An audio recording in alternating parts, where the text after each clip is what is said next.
Okay. As you know, I'm not a conspiracy theorist, but a conspiracy revealist, right? Okay, so we in the building. As I explained inside the introductory video, that I'll be doing this in sections. So in this part, we will be doing the reading. I have taken the time to highlight some stuff. This is copied from the PDF file. I do not have the original book anymore. So I'm letting you know that you can actually go on Google anywhere and just type in the Master's Carpet PDF. Now, originally the book that I had said the Master's Carpet, right? But on the outside of it, it said Mahabone, which is a password that was supposedly said when they found Hiram buried. Okay, so here we go.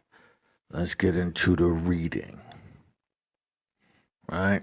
As you can see, I put my title up there, The Master's Carpet, Freemasonry, the Druze, and the Religious Science Movement. Now, although their title is The Master's Carpet or Masonry, Baal Worship, identical. So I'm saying yes, but let's add it to the new form up to date, right? Reviewing the similarities between Masonry, Romanism, and the mysteries, and comparing the whole with the Bible. Right? This is by Edmund Rodnaney, right? Past master of Keystone Lodge number 639, Chicago, the author of the Handbook of Freemasonry. All right. I'm going to actually move this over to the side over here so that way you can actually see a lot more of it. All right. So this is Chicago, right? I believe this is the guy right here. As you can see him in his Masonic get up, right? That has his name on there at the bottom. As you can see, where it says, hold on a minute here, my fault. Digitalized by Google. So you know that, I'm giving them their credit, right?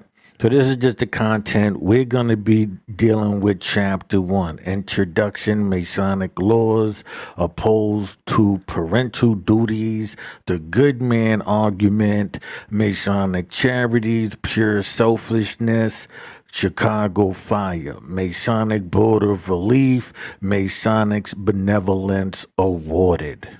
All right, so I'm going to open up. Hold on a minute here. Pardon me. Go to my pages and because the rest of it is just basically the introduction and all of that. So I'm going to just take us straight to page 5, right? The preface, right? So let me close this up here. Let me slide this over like this so everybody should be able to see what is being said, right? In all the most popular manuals of Freemasonry, in its standard works of the highest authority and merit, there are 4 well authenticated claims set up on behalf of the institution as follows. It is a religious philosophy or a system of religious science. Right, we're going to get into that. And it was revived in its present outward form in 1717. That all its ceremonies, symbols, and the celebrated legend of Hiram and the Master Mason degree were directly borrowed from the ancient mysteries or the secret worship of Baal, Osiris, or Tammuz, and Fourth, that a strict obedience to the precedent precepts and obligation is all that is necessary for a free man from sin and to secure him to happy immortality. The design of this work then is to discuss these claims in a clear, simple, and intelligible manner, and to demonstrate beyond the possibility of dispute or doubt on the part of any Freemason that the Masonic system as it exists today, keep that in mind, the way that is written there. Hold on, I'll probably zoom in a little bit further, right? Right, okay, that should be good. All right, where we at? Secrets, Baal Worship, obedient, happy mortality. Designed to work then is to discuss these claims in a clear, simple, and intelligible manner, and to demonstrate beyond the possibility of dispute or doubt on part of any Freemason that the Masonic system as it exists today is precisely the same religious philosophy and the same form of secret worship that used to be taught and practiced in honor of the God of nature and the old temples of paganism. All the proof adduced and to establish these facts are designedly drawn from the testimony of Freemasonry itself and are so arranged as to be recognized at a glance and must be found of great value for immediate reference to all possible discussions on this important subject. The work is so proficiously illustrated that the interior of the lodge, the position of its various offices, the ceremonies through which the candidate is made to pass, and the emblems and symbols of the different degrees being accurately represented by wood engraving, especially prepared for this exposition, and passed upon by some of the former members of the order, while the legend of Osiris and the Egyptian mysteries and the celebrated legend of Hiram and the Masonic mysteries are compared with such minuteness, right, of detail that none can fail to note their absolute identity. This constitutes the real secrets of the Master Mason and was never before alluded to by any successor nor in any exposition of its pretended mysteries, right? The unmistakable coincidences between Masonry and Romanism is also set forth. It is demonstrated with positive certainty that both systems have sprung from the same pagan source. The one being the old pagan beast of Revelation, and the other the image of the beast. Although I have been a member of the fraternity for a number of years, though I have been exalted to the highest office among my brethren in the lodge and have received the anonymous plaudits of the Grand Lodge of Illinois in 1872. Yet accepting God's word as the rule of my faith and practice, I insist upon it. I have just as much right to secede from the institution of Freemasonry and to cast off all allegiance to its extrajudicial and ironclad oath. It's inhuman death penalties in this anti-Christian and idolatrous worship, as I had to secede from the industrious worship of Rome just 30 years ago. Acting upon this principle, then I have claimed that a father, although a Freemason, is in duty bound to warn his son against affiliation with the Masonic institution. In doing so, I give him the full exposition of its principles, expositions, right, in philosophy, and hence the conversation between Mr. Barton and Henry, that in this manner I may be the humble means of liberating some of my former brothers from the disposium of the lodge. I were as well as saving others from its wicked entanglements.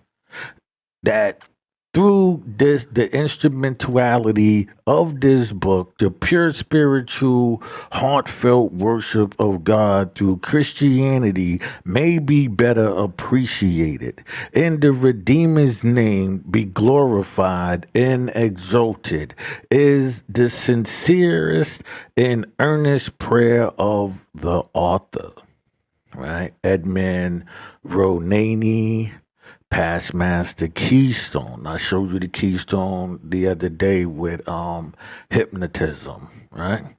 And we're gonna in this, you're going to see and understand hypnotism and mesmerism as well. Like 'cause this is all one, bit of information. It's separated so you can be entangled, but in reality, when you see it in its whole, you understand it in its totality. Chicago, March 1879. Right? Okay. Let me move this over here a bit. Right? Master's Carpet explained and exposed. Now we're in chapter 1. Introduction. Masonic law opposed to parental duties. The good man argument. Masonry, Masonic character, pure selfishness, Chicago Fire, Masonic Board of Relief, and Masonic Benevolence Award. Right. So now he's going to get into this conversation. Please pay attention to just the fact of that alone. This is all a part of Freemasonry, right? And so, Henry, you tell me that some of your Masonic friends have been trying to persuade you to become a Mason.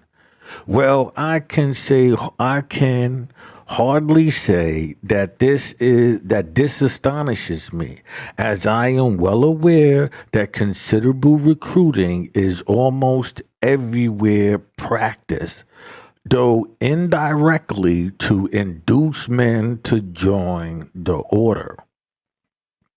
But it is rather singular, however, that knowing my sentiments in regard to the Masonic institution, as many of our Masonic friends do, any effort should be made on their part towards invoking you into an organization which they have every reason to believe is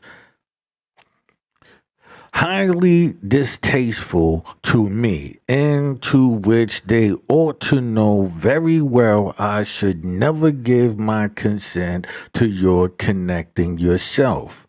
But what is your opinion on this subject? Have you had any very serious notions about joining the lodge, or have you given the matter any more than a mere passing thought?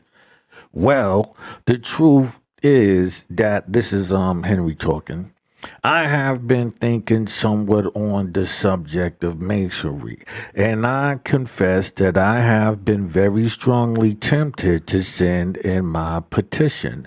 Before doing so, however, it was my full intentions to submit the whole case to your judgment and ask your advice. And it is partly with this subject in view that I have broached the subject this morning, but you rather astonish me when you say that you should never consent to me joining the lodge. I understand that as a general thing, Freemasons do not solicit men to become members. And hence, I was fully prepared to believe that you would not depart from the usual practice. But when you tell me that so far when requesting me to join the Masonic institution, you would actually withhold your consent to my doing so. Indeed, you do not only surprise me very much, but I confess that you greatly excite my curiosity as well. At first sight, this may astonish you. It is true, but upon calm reflection, I think you will approve of my actions and the premise. If Freemasonry were a good, honorable institution, of course, you know very well I would be only too glad that you should become a member of it. And not only that, but I would, of course, be the first man to take in your application myself. But knowing as I do that the Masonic institution is nothing but a hollow sham, a consummate swindle, my fault, gigantic falsehood, and most corrupt and the most corrupting system on the face of the globe. I cannot and will not consent to my son should have any connection whatsoever with it. Freemasonry is far too serious a matter for any man to assume its villainous obligations without due reflection. For once you have crossed the threshold of the lodge room, divested in your own clothing and wearing the habiliments of the order, and when once you become as were bound by the cable toe of Satan, right? And the altar of Baal. There is no place after repentance through though like Esau of old, and you may seek it carefully with tears. Let me stop for a minute and point out the fact that he's mentioning the cable toes, bound by the cable toes of Satan. Right now, if you seen my video of the devil's religion, then this should make sense to you. If not, I will be adding this part into this series again, right? Because all of that is going to play a part, right? The altar, where we at? Bound by the cable toes, and the altar of Baal, there is no place after repentance, though like Esau of old, you may seek it carefully with tears. Living or dead, Freemasonry will never give you up. The law of Romanism is once a priest, always a priest. And so it is in masonry. Once a mason, always a mason. If I were back again where I was before joining the Masonic institution, I would much rather have my right arm cut off than to have taken such a terrible leap in the dark. No. Right. I'm gonna have to keep moving this over some. Okay. No, my son. I shall certainly never consent to your becoming a Freemason. Right? And I strongly advise you to banish the subject entirely from your mind and to have nothing whatsoever to do with it. Why, Father, I have never before heard you say so much as that about Freemasonry. I always had a sort of a vague impression that it was a tolerable good institution, and in fact, that its members to a certain extent were sort of privileged character, right? But will you not please explain your reason for thus advising me to avoid Freemasonry? Of course, if you insist upon it, I shall think no more about it. But when you tell me it is bad and wicked, thus diminishing, as it were, all my provisions, preconcerns, good options of this institution, you surely cannot refuse to explain your meaning and show me in what its wickedness consists so that I may judge for myself. And if I conceive, and if I'm convinced at all, that I may be convinced upon reasonable ground, and upon the evidence of testimony which cannot be either denied or controverted. Right? My dear son, you don't know what you are asking. Why, to comply even in the very smallest degree with your reasonable request is considered an unpardonable crime in Freemasonry. Every Mason is sworn in every degree that he will always hail, ever conceal, and never reveal. And silence and secrecy are two of the most precious jewels, right? Two of the most precious jewels in the order. And consequently, if I give you the explanation you desire, in which you are undoubtedly ought to have, I shall be violating my obligations and committing the one unpardonable crime, as I have just said, which a Mason can commit, right? But surely Freemasonry does not bind a man against performing a secret duty towards his child. It does not. It cannot forbid a father to teach, to advise, or to admonish his son, even on the subject of Freemasonry itself. Yes, it does. Freemasonry forbids everything and denies everything that comes in contact with its despotic sway. Despotic sway. A father cannot explain anything concerning Freemasonry to his son any more than he can to the greatest stranger in the land.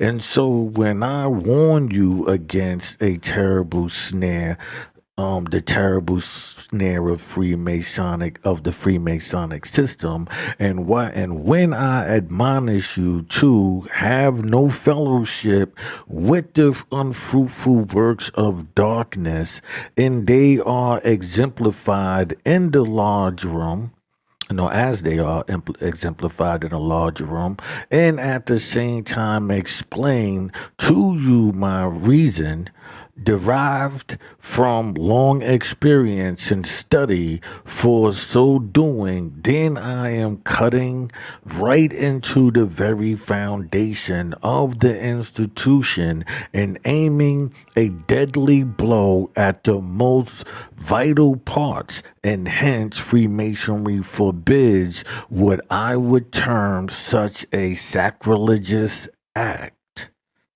My dearest father, this is a very singular, pardon me here, like I told you, this is all from the book, right?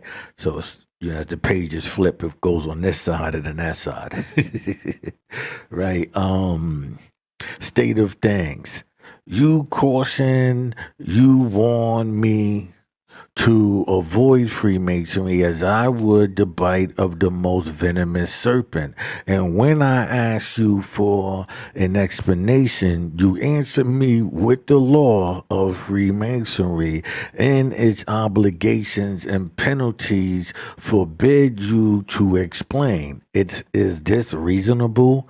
Is this honorable? Or even is it honest of any institution, no matter by what name it may be called, to thus lay the axe at once, even to the root of free inquiry, and to interpose its man-made edicts in the way of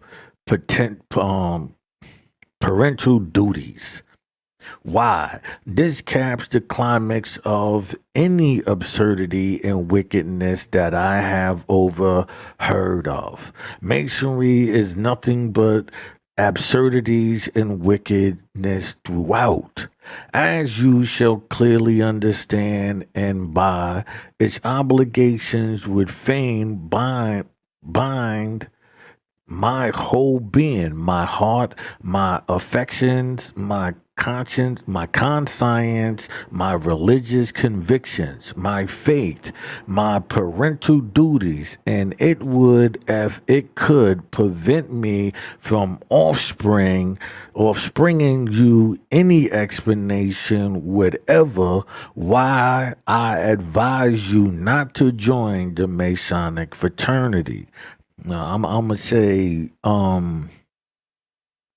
this is one of the reasons why I never joined. Not because of this, because of anything that, in this sense of secrecy, in order for you to advance, always showed signs to me. Like even when I was in college, of joining any or fraternity, not that I would be accepted, but even to attempt, I never had these desires because of this understanding that I developed inside myself. I didn't know about this book at this time. So let me just state that, right? Um, where we at? Its obligations and fame bind my whole being, my heart, my affections, my conscience, my religious convictions, my faith, my parental duties, and it would, if it could, prevent me from offering you in any explanation whatever why I advise you not to join the Masonic fraternity. But my duties to God, my duties to my family, and my duties to myself have a higher claim to my allegiance and consequently a prior right to demand and receive all my obedience, and hence holding Freemasonry to its own part of the contract entered into between us when I was made a Mason. That there was nothing in the obligation and consequently nothing in Freemasonry that could conflict with any, right? of the exalted duties which I may owe to God, my country, my neighbor, my family, or myself. It shall be both my pride and my pleasure as I considered it my bound duties to satisfy you in every respect that my advice regarding masonry has not been prompted by any mere capricious whim. Hope I'm saying that right. But that it was based upon the word of God, upon reason, upon common sense, and upon history, and upon the very best books and other standard works of the institution itself. However, as I perceive that I am now likely to be busy pretty soon, I shall defer my promised explanation of the entire Masonic system of some other time in the near future. But before I leave you, my dear Henry, may I request that you'll take no further steps towards being initiated until such time as we have fully examined the system and have learned in reality what Freemasonry is.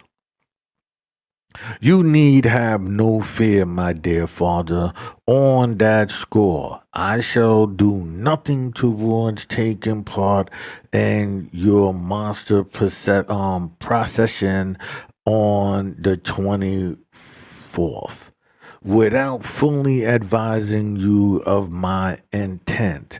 And now, of course, as you have already given me somewhat of an insight into the abstract, arbitrary,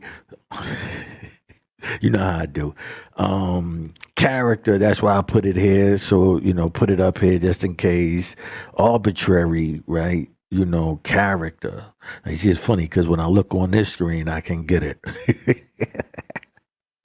Arbitrary character of Freemasonry. I could securely bring myself to join it, even where I ever so much inclined, without having a fuller knowledge of what I was going to do. So I shall try to keep you to your promise at an earlier day. Right? Bring this over. Right? This will be on page 16.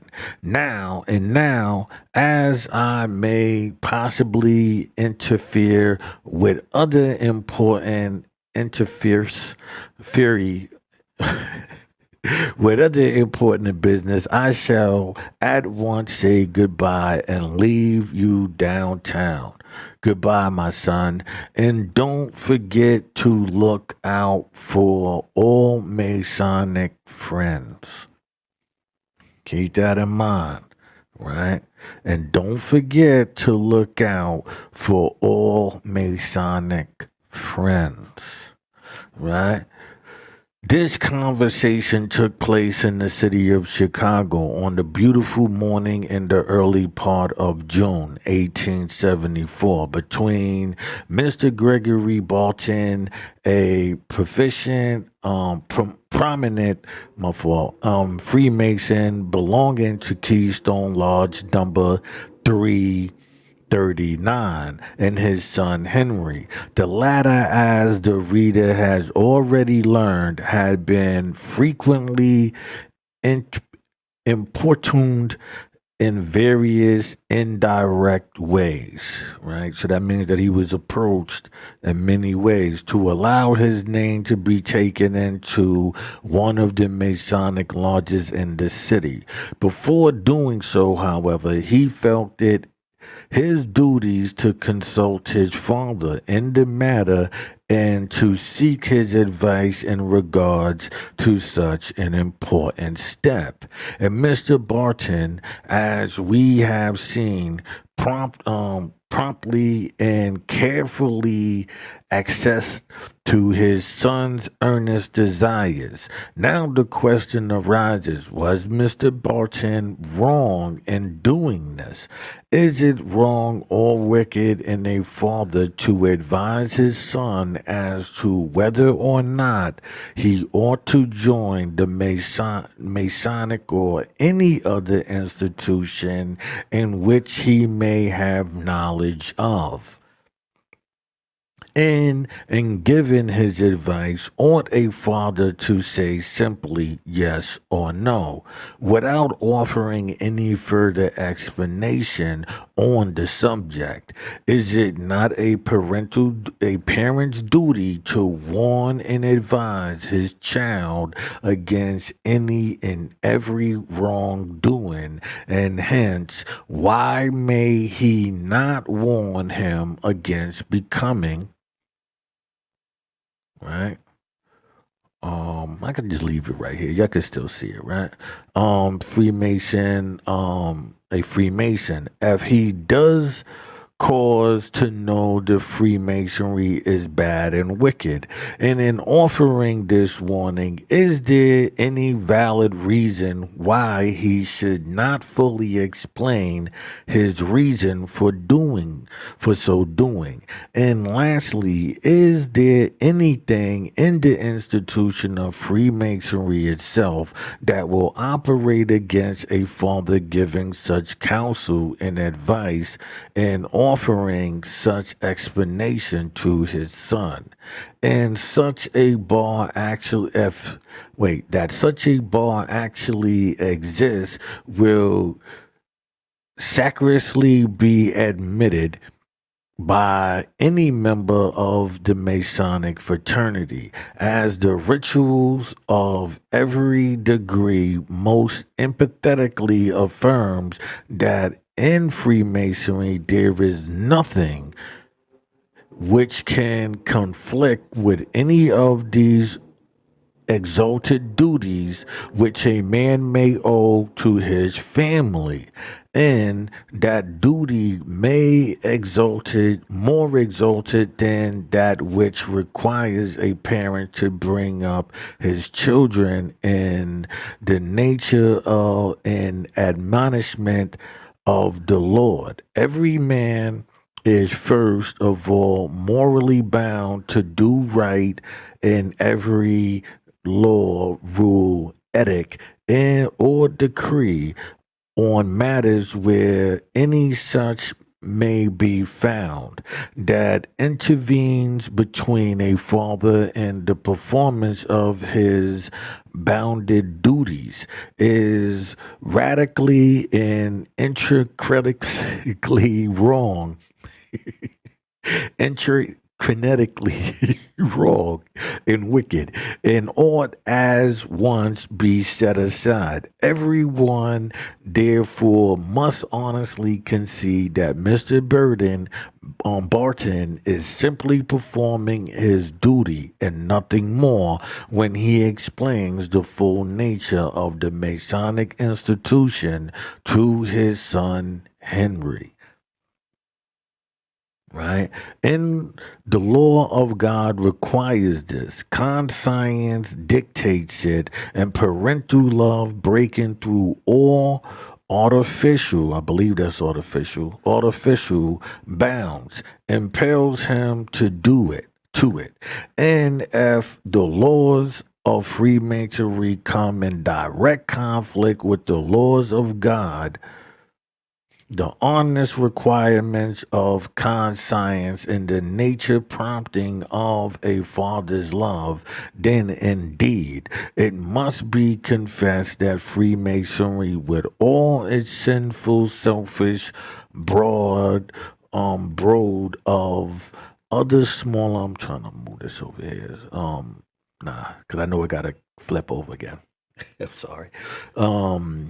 Selfish brood of other smaller secret associations. And one of the most vicious, the most wicked, and the greatest enemy that well-being of the family that has ever existed in any age in any nation. But we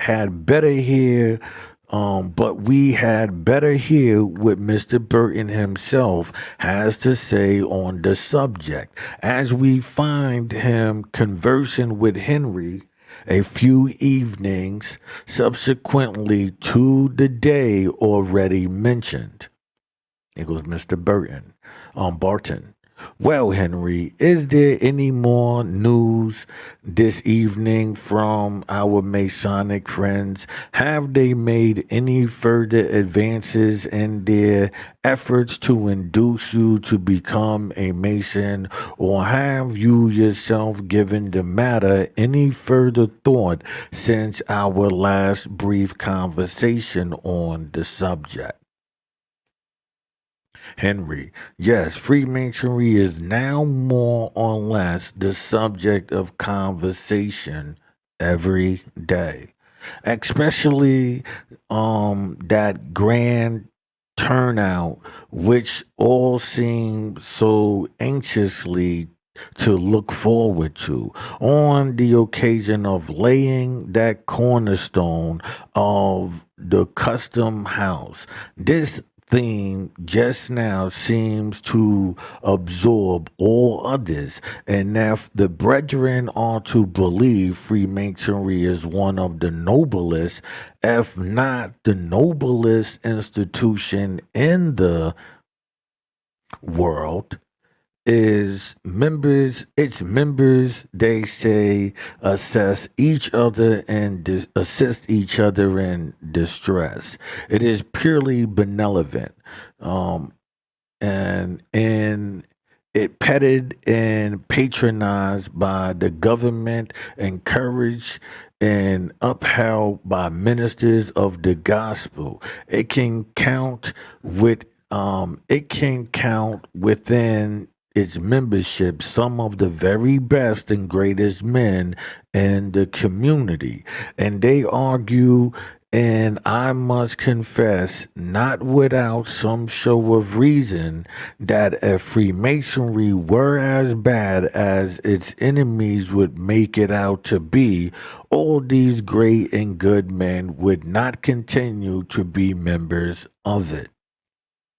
Mr. Burton, the laying of the cornerstone by the Masonic fraternity on the 24th is, in my opinion, one among the many of those things that ought to condemn this institution and the estimation of every honest man, that right has Freemasonry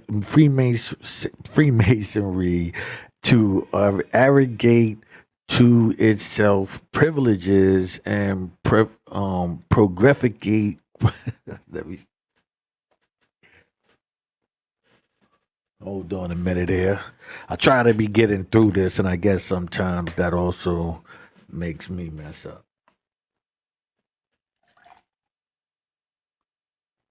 Grab some water.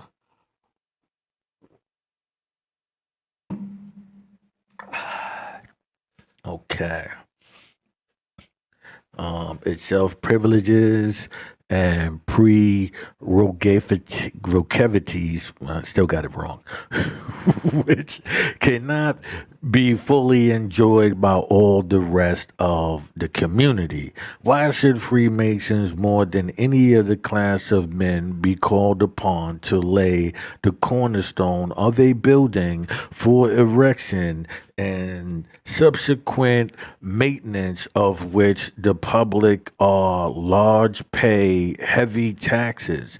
But if Freemasonry does this, then Masonry must submit to the publicly examined and discussed as long as Masonry steps in and claims the exclusive rights for performing certain acts of public service, a matter where the entire community is interested, then every man, woman, and child in that community has a perfect right to inquire by what authority Freemasonry does this. And furthermore, they have a full right to examine what Freemasonry is. And if possible, to learn all about it. Right? That's what I did. I learned all about it. It was possible for you too. And as a minister of the gospel and good men being members of this organization, I do not see how that can be any better proof that masonry is good any more than it is that hundreds and thousands of bad men within our lodges prove that the system is wicked and vicious. Take Freemasonry, for instance, in this city and tell me how many really good men can you find connected with all our Chicago lodges? How many good men in Blaney, Blair, and Covington, and Kill Winging lodges? How many really help? How many real good men in thous? J. Turner, Dearborn, or Right Worshipful Master B. Warren. How many could we count in Cleveland, Chicago, or national lodges? How many good men compose even the Grand Office of the Grand Lodge of Illinois? Strictly speaking, not one. You can fairly challenge the entire Masonic fraternity of the city of Chicago today to produce half a dozen truly good men from among the whole fraternity. Take every one of our public offices, for instance, in this town, from the notorious ex-sheriff Fisher down to the ex-postmaster MacArthur, and tell me to which one of them all would you apply the emphasis good, right? So we on what page we at? 21. So we got like a good 10 more pages, I believe. A little bit more than 10 more pages, right? This is still, there are few honest and respectable men, to be sure, in all our lodges, here as well as elsewhere. But to the one honest and respectable man standing inside the lodge room door, there are hundreds of men better acquainted with the principles, just as honest, at least, and quite as respectable, who oppose Freemasonry and stand upon the outside. Will the very few respectable men within the lodge prove the extreme goodness of the Masonic institution, or more than the hundreds of respectable men outside of it proves to examine badness, proves its extreme badness? Ask any of those good men whom the base ones of the craft and the Jack Mason are so continuously boasting about the simplest question on the subject of Freemasonry, and will be turned a truthful and straightforward and simply question the subject of, and will he return a truthful and straightforward answer? Ask any one of these supposed good men, if Boaz, Jackson, Shebelum, right, Tubal Cain, and Mahabone. That's what I was telling you is the how like if you was ordering this book, it would say the master's carpet, and it would also include Mahabone on it, right? As Masonic passwords. And he will immediately answer they are not. Ask any of them if Renee's handbook, right? This is the guy who wrote this, right? Or Duncan's rituals are correct revelations of Masonic so-called secrets, and he will unhesitatingly deny it. Let even the wife or child of any of these wonderfully good men put these questions in a negative answer will in every case be returned, and in every one of these denial these supremely good men say what they know, right, to be absolutely and positively false. Now, for the very life of me, I cannot see how this is a token of any exonerary degree of goodness in these men. It seems to me that a truly good man will always speak the truth, while prevacations, quibbling, um quibbling and falsehood are the sure characteristics of any opposite quality. And again, if it be any proof of the goodness of the Masonic system that some of its ministers belong to the Methodist, Congregational, and Baptist churches, fraternize with the Universalist, the Unitarian, and the infidel on the floor of the Masonic room, and assume the very same obligations admitted to the rum seller, the profane swearer, and the libertine.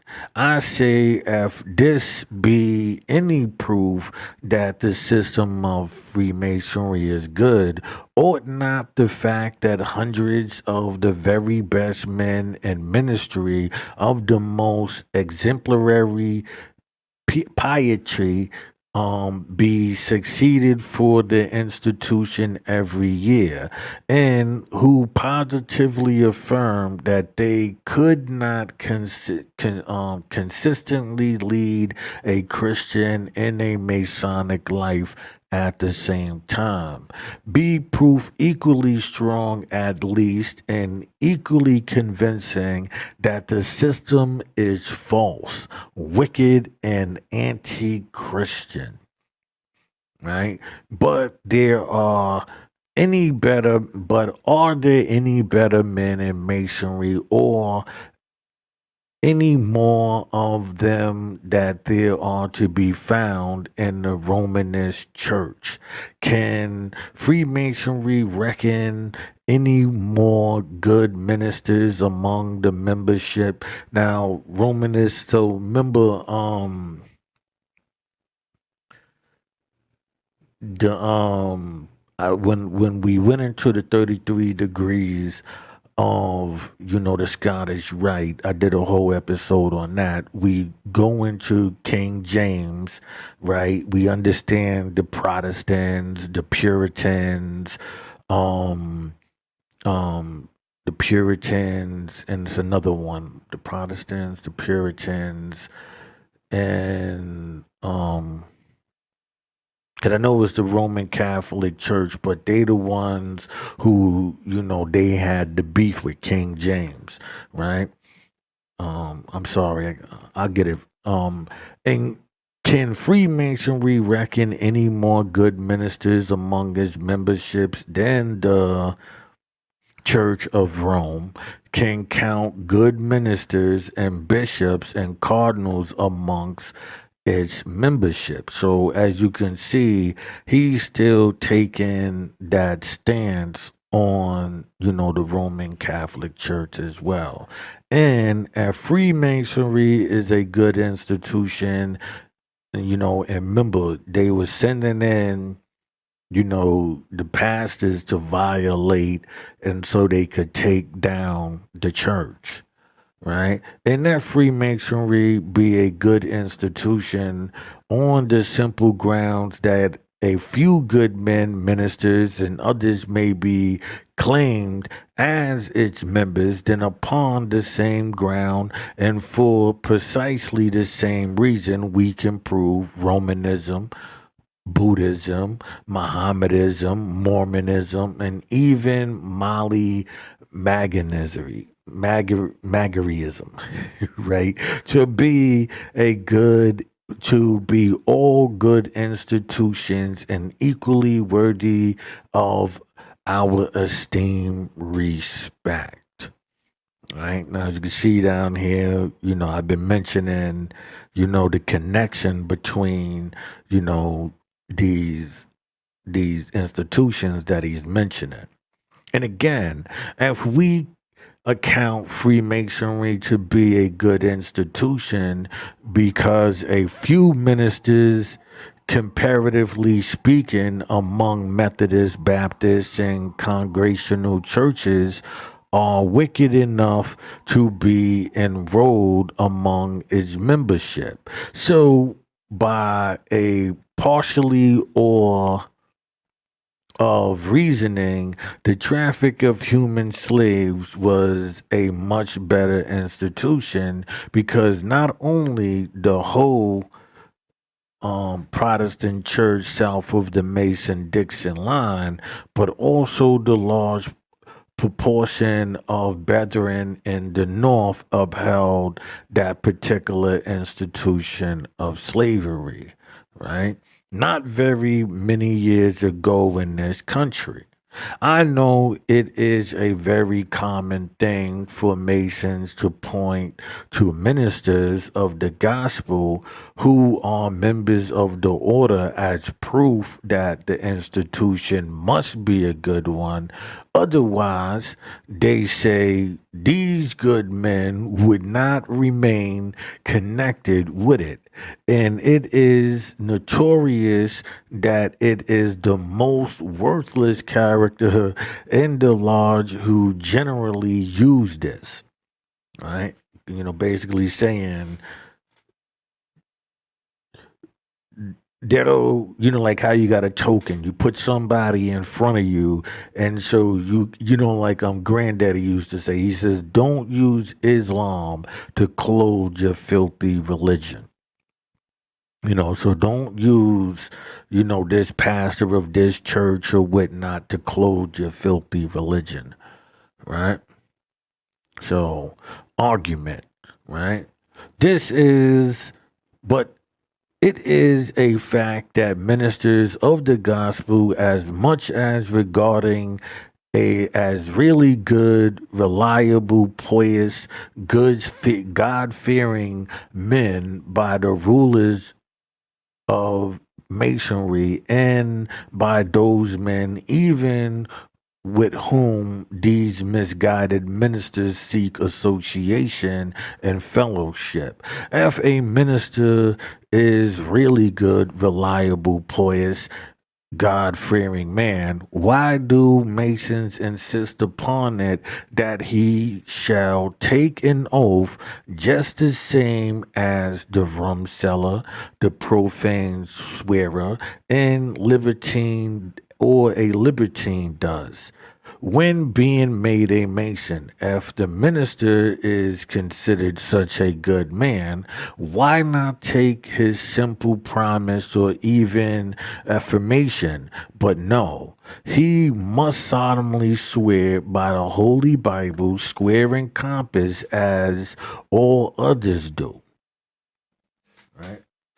If Masonry considered the minister a good, reliable, honest man, why cause him to swear not to cheat, wrong, or defraud a lodge of a master Mason, right? Or a brother in of that degree? Pay attention to that, right? Pay attention to that. That if a Mason If Masonry considered the minister a good, reliable, honest man, why cause him to swear not to cheat, wrong, or defraud large of master masons or a brother of that degree? Right? If he is a pure-minded, pious, God-fearing man, why require him to swear not to violate the chastity of a master mason's wife, mother, sister, or daughter? Listen to what he says. Listen, not to violate the chastity of not all of them, just the master mason's wife, mother, sister, or daughter. If he be such a good man, why not accept this simple promise? But no, his word cannot be taken. He must solemnly swear. This proves conclusively that as far as his moral worth is concerned, the minister of the gospel is considered by Masonic law as no better and no worse than the vilest of the most miserable rum sellers or rum drinkers in the large room, and that his word or promise is of no more value than theirs. And how a man whom the Masonic institution itself thus regards and mistreats and mistrust can be pointed to as a proof of the extreme goodness of Masonry. Is one of these unfathomable mysteries so frequently met within discussing the merits of a system which has not the least shadow of support, either from his history, from scripture, from reason, or from common sense, but in fact is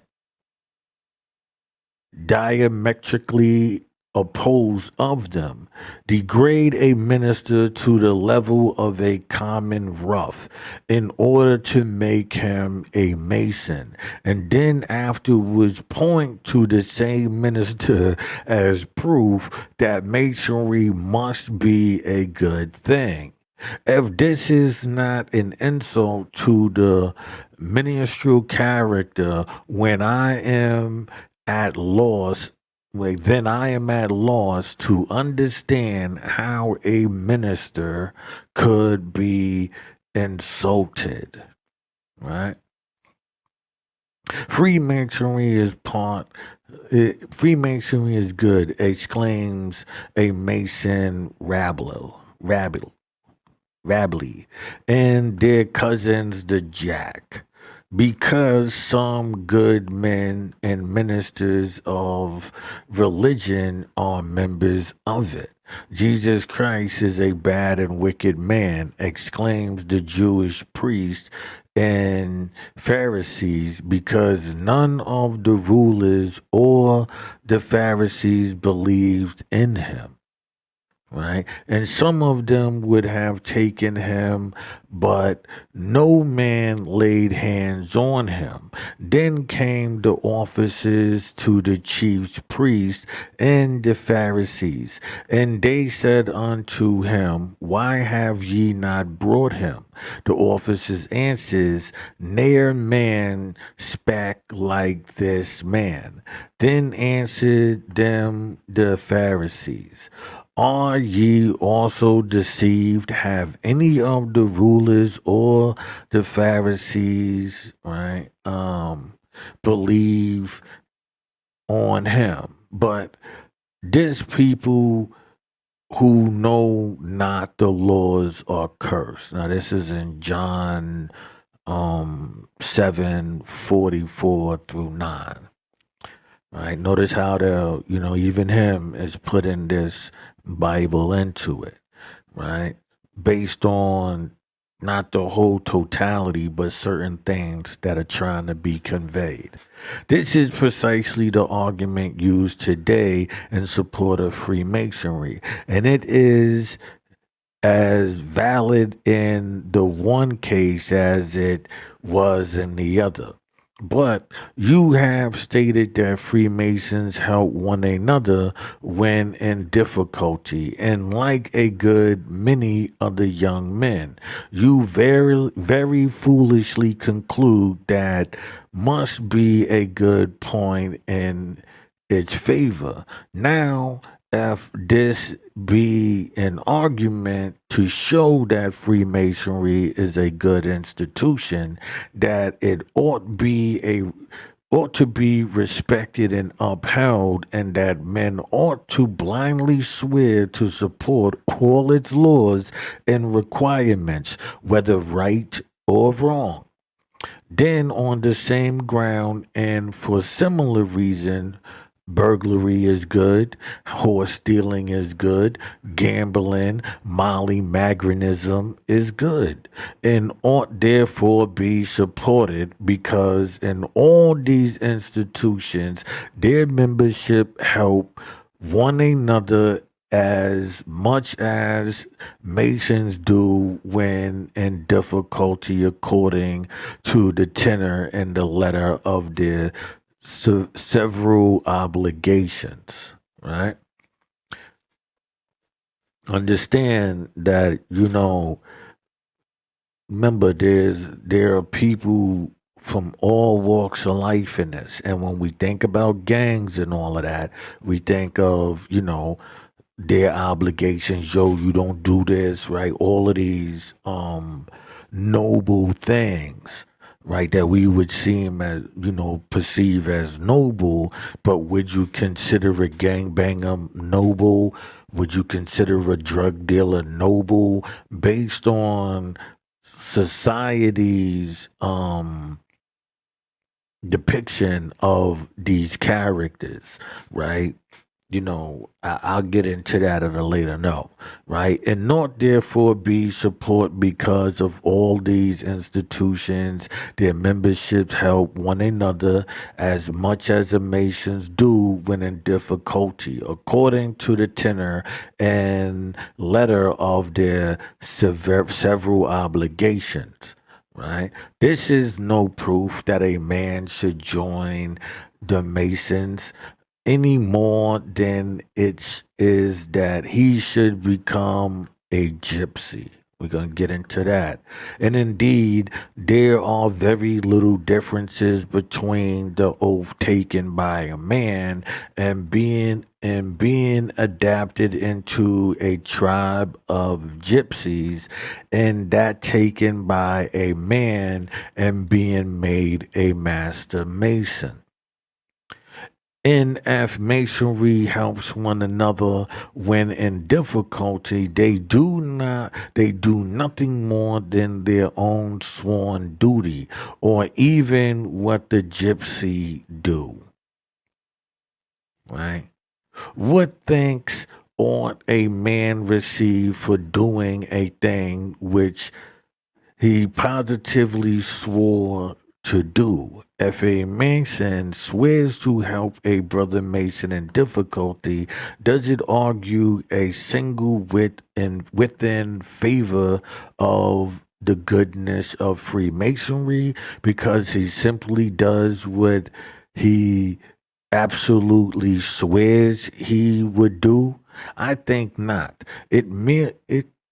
It merely proves the very reverse. If Masonry requires its members to help all men and women in distress, then it would have some show of reason for proclaiming its goodness and parading its noble character before the world. But as it is, all that can be said of it is that it is purely and positively selfish in every single act and movement of its whole being. Right? This is, Appendix Note A. right? And lastly, you are laboring under the erroneous option that Freemasonry is charitable and benevolent, even to its own members. But this, my dear Henry, is a great is as great a delusion as any of those in which I have already alluded. Freemasonry, a charitable and benevolent institution in the name of goodness and common honesty. Where are the tokens of its charitableness and benevolence? Right? Make sure. We know that that Masons have existed in one form or another from this year 1717 to the present time. So, there are many different, that sprang out of it. So you'll see all of these different groups springing out of that institution, right? And it'll go by many names, Illuminati and, the mafia. It goes into many names. So, but they are all under that same institution, right? Um, um, Present time. And we also know that here in the United States, its lodges have been in operation since the year 1733.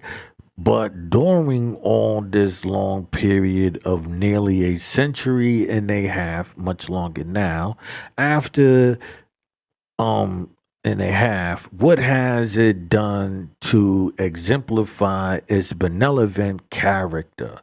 Has it built even one really charitable institution or performed one single act of public charity in all that time? Not one.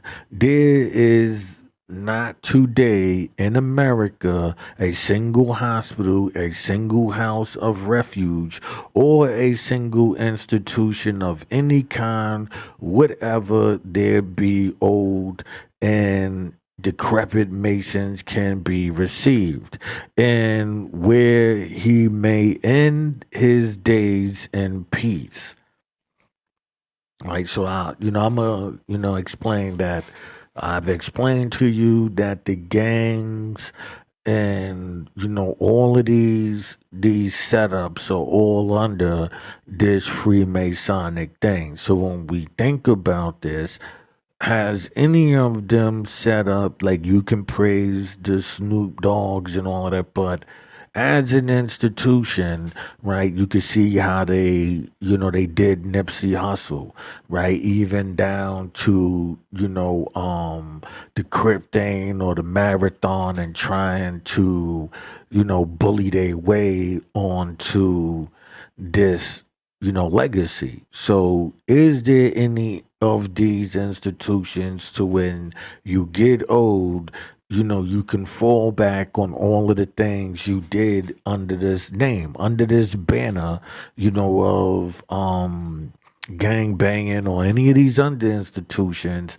mafia and all of that? Is there anything set up for those members when they get old to be taken care of?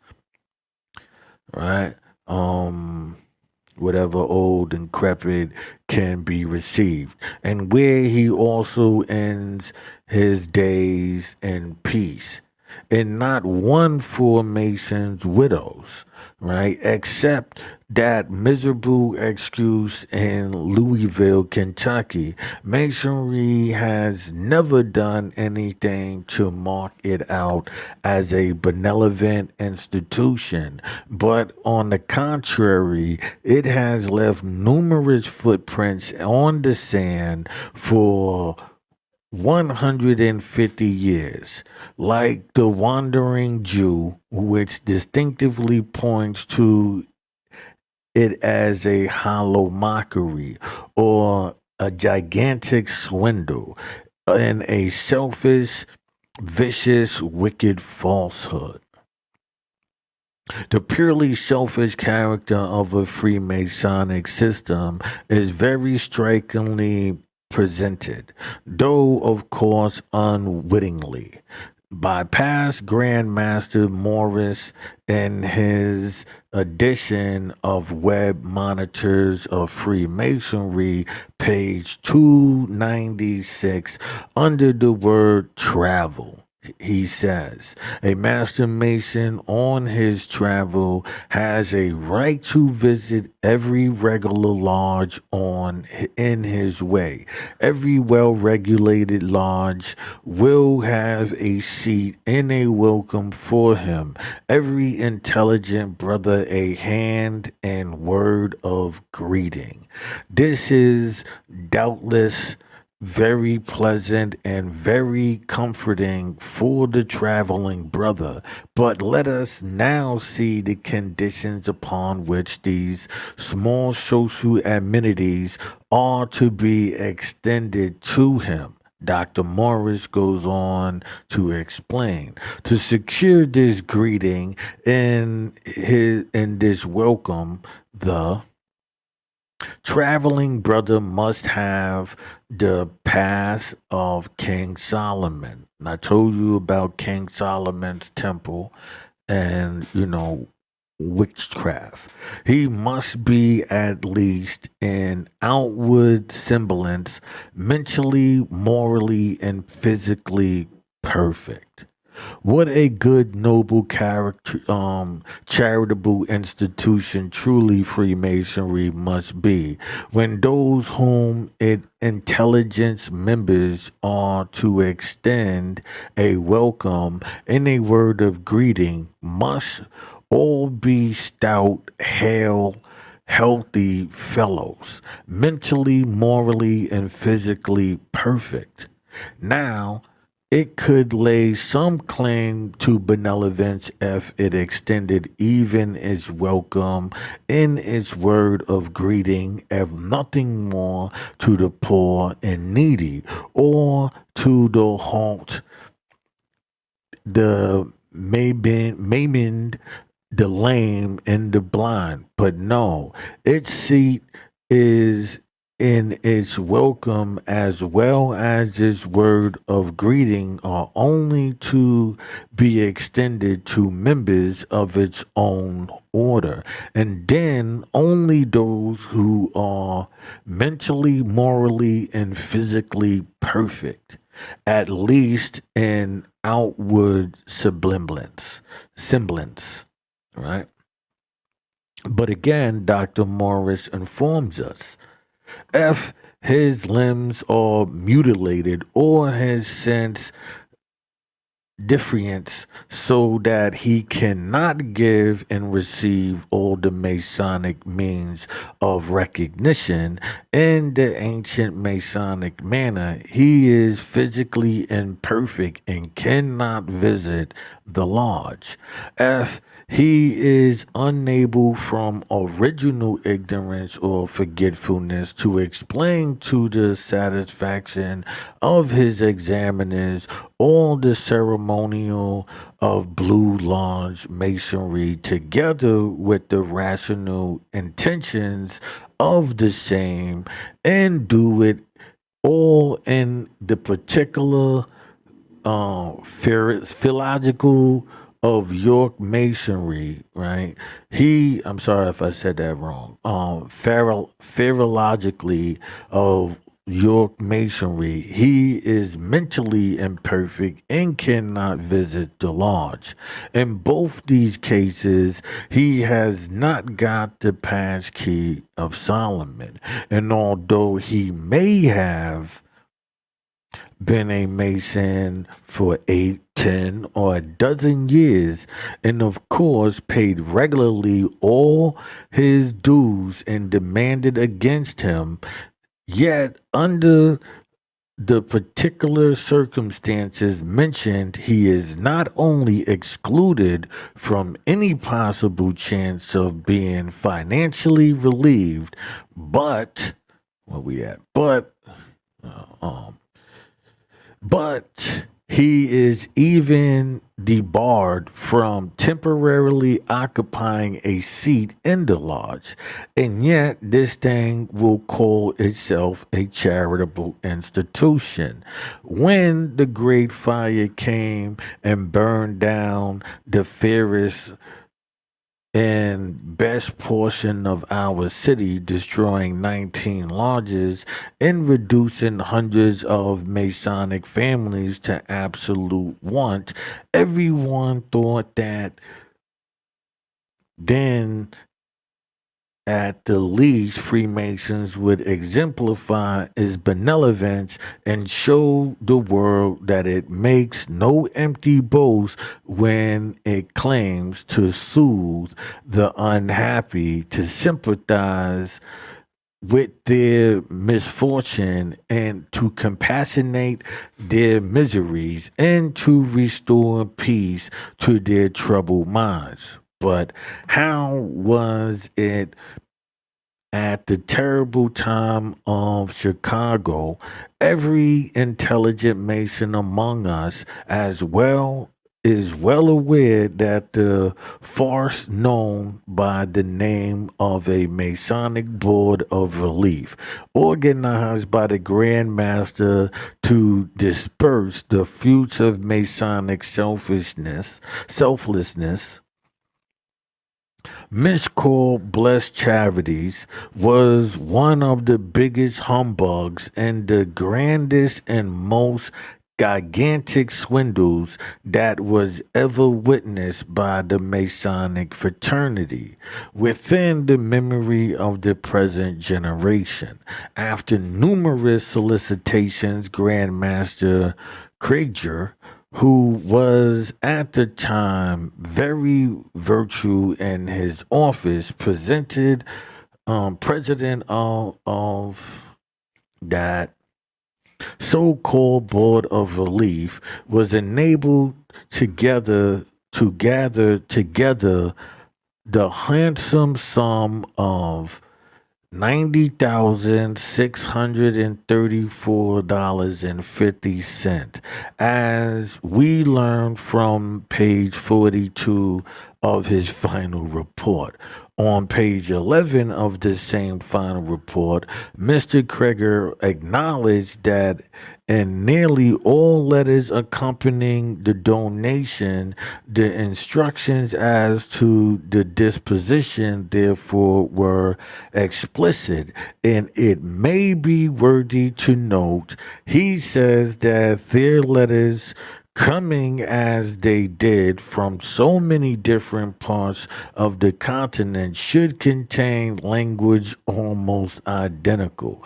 The donations were intended for the relief of wealthy Master Masons, their widows, and orphans who were sufferers by the fire of the 8th and 9th of October, right? Relief for the worthy Master Masons, their widows, and orphans, right? According to Brother Craig, own showing, then the money he received in that time was for the relief and suffering of Masons and the widows and orphans of deceased brethren, and not for lodges or to be given away as presents or donations to personal friends. This institution, he says, were explicit as to the proper distribution of those funds. Now we can say the same thing for Black Lives Matter, right? Okay. I mean, I'm throwing them in there. Like I said, I don't have no friends in this fight, right? Were explicit to the proper distribution of funds, but how? Brethren, widows, orphans, his instructions, he says, were explicit to the proper distribution of those funds. But how did he act in the very face of those explicit instructions? Assisted by his little Factrium Henry Duval, he simply misappropriated 60,000 out of the 90,634 which he received. He gave 20,000 to burned out lodges. He gave 5,000 to lodges not burned out. He gave 20,267 to burnt out lodges. He gave 5,301 to lodges not burnt out. He gave 200 of a donation to his little henchman. Right? Henry, let me make sure. I don't know. That seems, that's 31. Okay. Henchman. Right, Henry. Besides allowing him, Harry. That's what. Okay, Harry.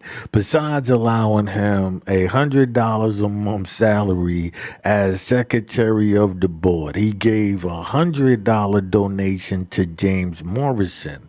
Besides allowing him also $100 a month salary as superintendent, he gave $52 a month to old John P. Ferns, the Grand Tyler of the Grand Lodge. He gave 6,000 to form a sham arrangement Yelp board of relief. Right. I'm thinking that's, I don't know. I think that's Yolept Board of Relief, to carry for the needs of those only who came from abroad. He returned 20,000 to the Grand Lodge, from whose jurisdictions donated had been received. He spent $1,340.57 in printing and publishing his blessed charities, and in the largeness of his heart, and in the extreme greatness of his benevolence, he felt himself at liberty, after foregoing generous donations to his numerous cronies, to distribute the magnificent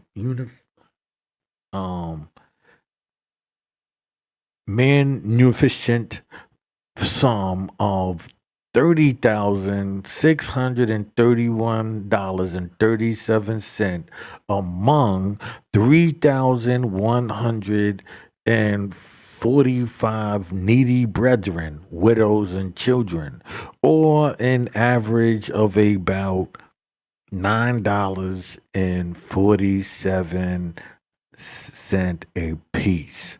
On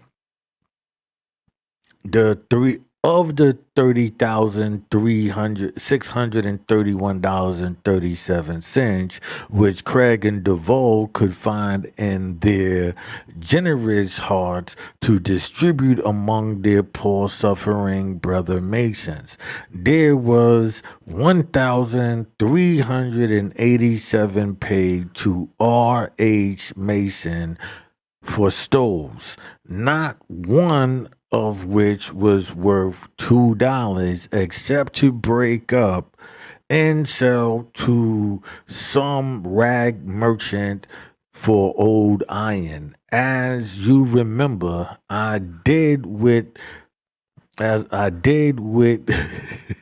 one they gave me. So he's telling you from experience, right? You know, listen, the shit that they sent him, the stuff that they sent him, he could only get like $2 if he broke it down, and he knows because that's what he did himself, right? This man, Mason, ex-mayor, Mason's son, hunted down all the worthless old refuge of spoiled in a manufacture, right, that he could possibly find, open a bogus store in North Dearborn Street, and to him, Harry Duvall sent all his poor, distressed brother Masons for stoves and charged for the smallest of them, number seven, $19 a piece. Just think about what is being said. You set up a hustle to where you're supposed to look out for them. You give them money.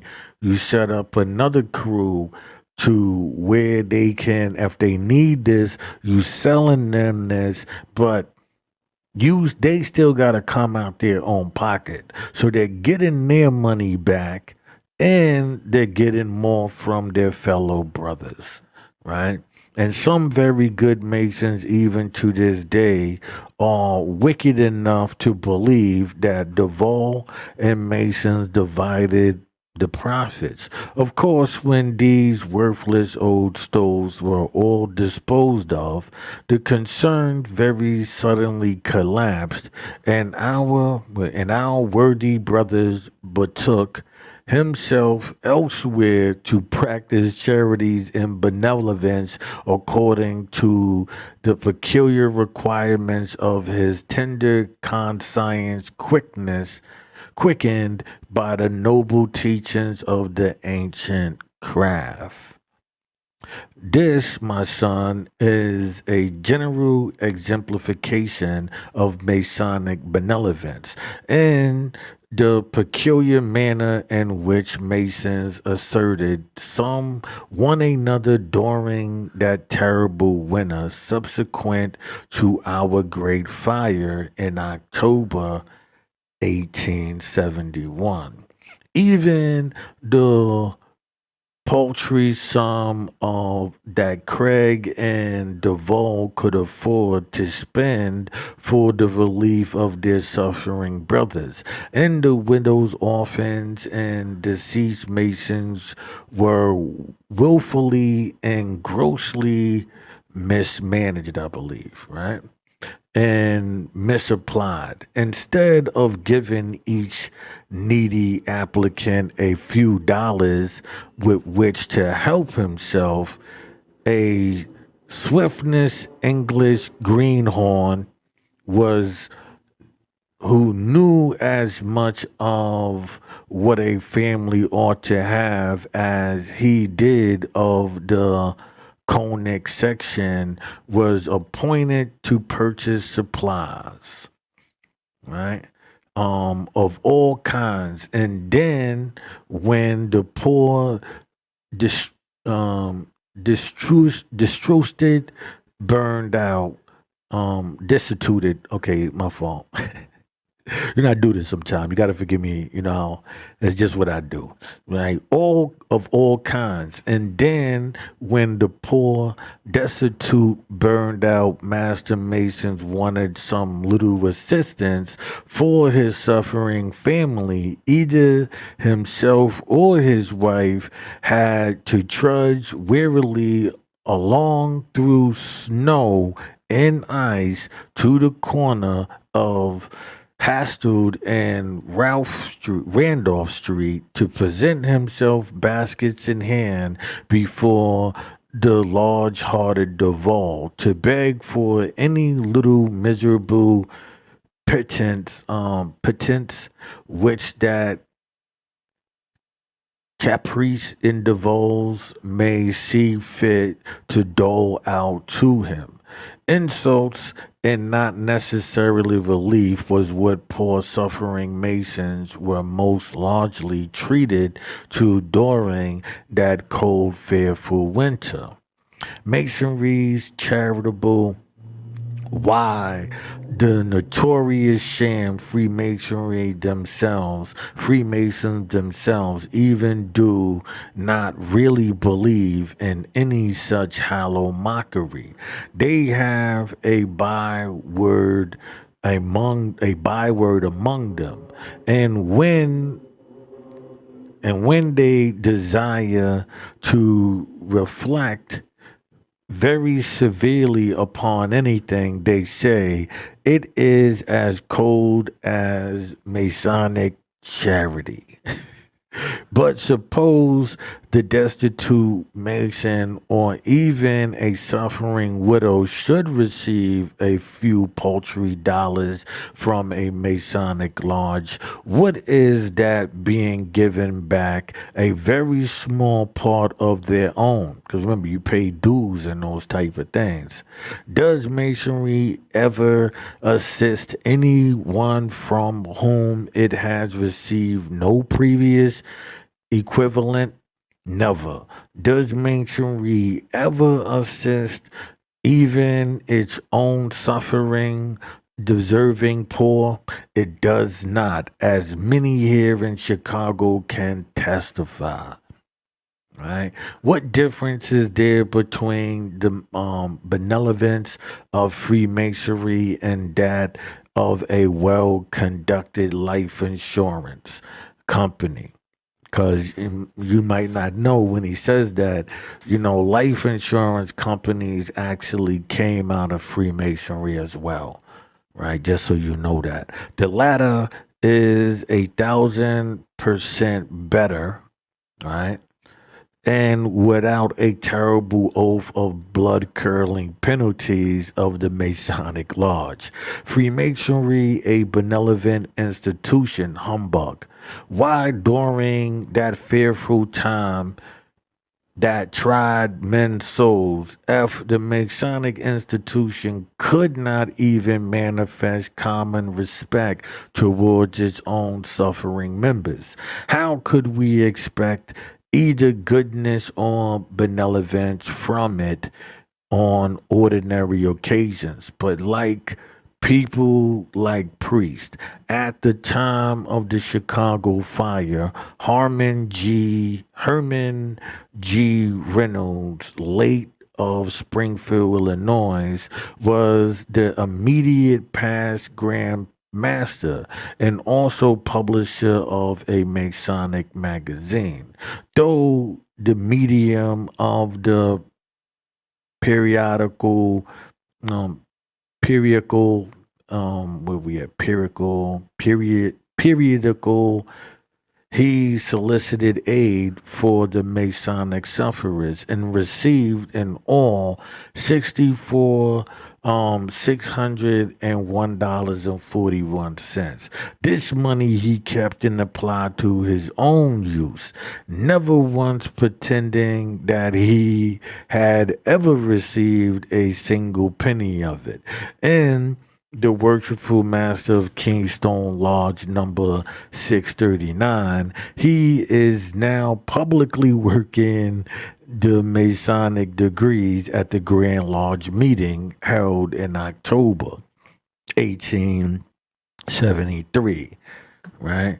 Preferred charges of gross immoral and unmasonic conduct against this same man, Reynolds, right, for committing larceny as Bailey, for theft for perjury, for willfully and wickedly violating his obligations, and for a great many other crimes too numerous to mention. After a long debate and repeated solicitation on the part of old Harrison, Dills, and others, the charges were withdrew on the express condition that he, Reynolds, should receive no further assistance from the Grand Lodge. But notwithstanding the fact that every member of the Grand Lodge knew well that he was guilty, yet he is today a member of the Masonic fraternity in good standing. And what is more, they made him a president of $500 at that time, at that very meeting. The following is the expression of the special report of the Finance Committee in relations to the peculiar method adopted by most worshipful past Master Mason Reynolds in relieving a brother in distress. Grand Lodge Reports of Illinois for 1837, page 85. Your committee to whom was referred the special report of the Grand Secretary in regards to certain money paid him by past Grand Master, Reynolds, have had the same under careful consideration and would respectfully report that present this case presents so much the praiseworthy and noble on the part of the lodge contributing the money and so much of an apparently opposite character and the brother who received it from them, but who withheld it from those for whom the generous donor designed it. That he find it difficult, sorry, because it's like italic, different letters, and it's like that broken, print. Actually, it looks better on my screen than it looks on this part, but it's smaller there, so I'm gonna read it from here.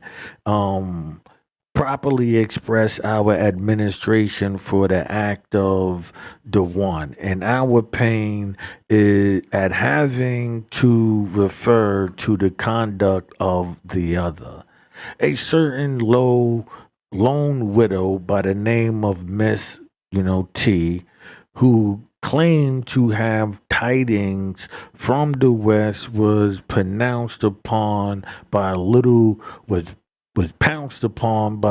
Henry, the great Krager, and brought up before a Chicago police court for obtaining a few worthless straw mattresses.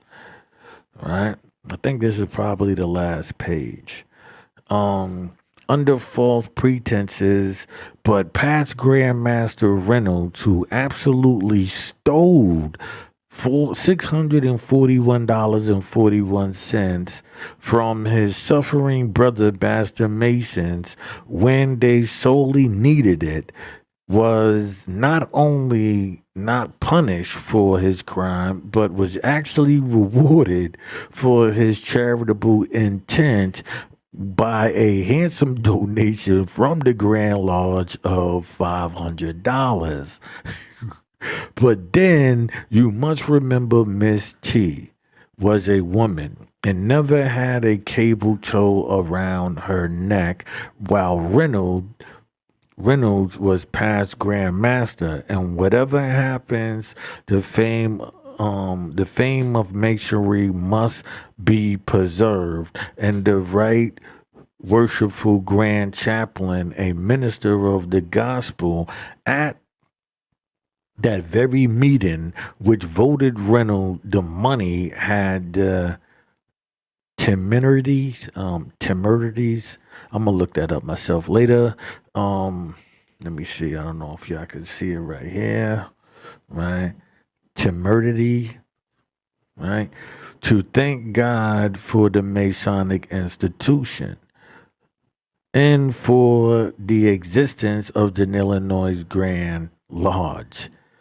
Everything connected with the miserable abortion, the executive board of the Masonic Relief Committee was so disgraceful, mismanaged, and so glaringly insulting to the moral sense of every member of the Masonic fraternity at that unfortunate period that even the German Masons here in Chicago called several indignations meetings condemning and no unmeasurable terms the notorious conduct of both the president, the secretary of the board, and frequently manifested others were serious symptoms of the general revolt. In 1872, the Grand Lodge of Illinois expanded in salary, large paraphernalia, music, printing, and right, so on.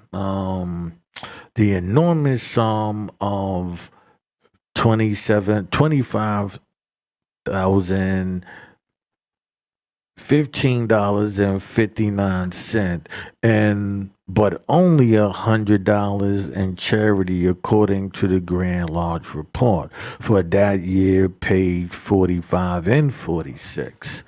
In 1873 they were expended for similar purposes and still larger sum of $28,822.19 and not a penny in charity, while in 1874 the Grand Lodge saw fit to expend upon a few of its own most favorable members alone the unprecedented amount of $11,363.60, but not a nickel piece in charity, according to the Grand Lodge report of these years, pages 62 and 25, respectively.